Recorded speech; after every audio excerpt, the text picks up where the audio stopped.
যে ভারতবর্ষের মধ্যে এখন এসআইআর নিয়ে তোলপাড় হয়েছে। এসআইআর কেন হবে? বলছে ভোটার লিস্ট সংশোধন করা হবে।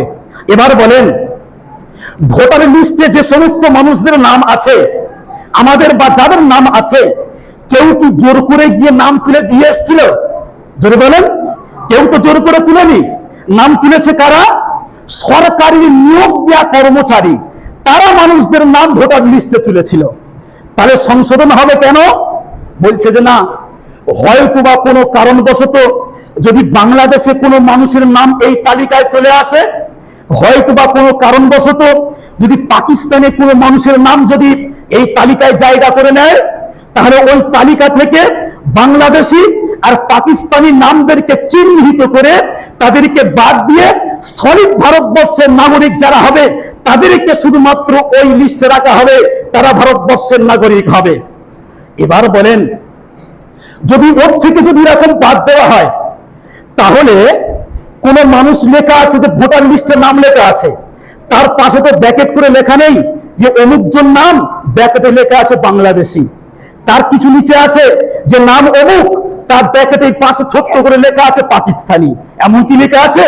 যদি বলেন, এমন তো নেই। তাহলে কালার একই, রং একই, লম্বা খাটুর দিক থেকে মানুষ ও একই, তাহলে বুঝবেন কেমন ভাবে যে এই মানুষটির পাশে বাংলাদেশি লেখা আছে মানে বাংলাদেশ থেকে আসা, পাকিস্তানি লেখা আছে মানে পাকিস্তান থেকে আসা? বুঝবেন কেমন ভাবে? বলা হচ্ছে যে ফ্রেশ যারা ভারতবর্ষের নাগরিক হবে, ফ্রেশ ভারতবর্ষের নাগরিকদেরকে চিহ্নিত করার জন্য কিছু শর্ত দেওয়া হয়েছে, কিছু কাগজপাতি দিতে হবে। কি কাগজ? বলছেন 2002 সালের ভোটার লিস্টে হয় আমার নাম থাকতে হবে, তা না হয় আমার বাপের নাম থাকতে হবে। যদি আমার নামও না থাকে, আমার বাপের নামও যদি 2002 সালের ভোটার লিস্টে না থাকে, তাহলে আমি যতই চিৎকার করি আমি এই দেশের নাগরিক, এই চিৎকারে কোনো কাজে আসবে? যদি বলেন, কোনো কাজে আসবে না।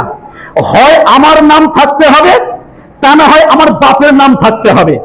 আমার বাপের নাম 2002 সালের ভোটার লিস্টে আছে, আমি তখন ভোটার হইনি, আমার বাপের নাম আছে আর আমি তার ছেলে, তার মানে আমিও হলাম এই ভারতবর্ষের সলিড ফ্রেশ একজন নাগরিক। এই রকম ভাবে সারা দেশে এখন এসআইআর নিয়ে এখন তোলপাড় চলছে। মাথা ঠান্ডা করে কাজ করবেন। ভারতবর্ষের নাগরিক যদি হওয়া যায়, ফ্রি রেশন পাওয়া যাবে, হাসপাতালের চিকিৎসা ফ্রি পাওয়া যাবে, চাকরিও পাওয়া যাবে। আর যদি নাম না থাকে, তাহলে নাগরিক নয়, এগুলো কিছু পাওয়া যাবে না।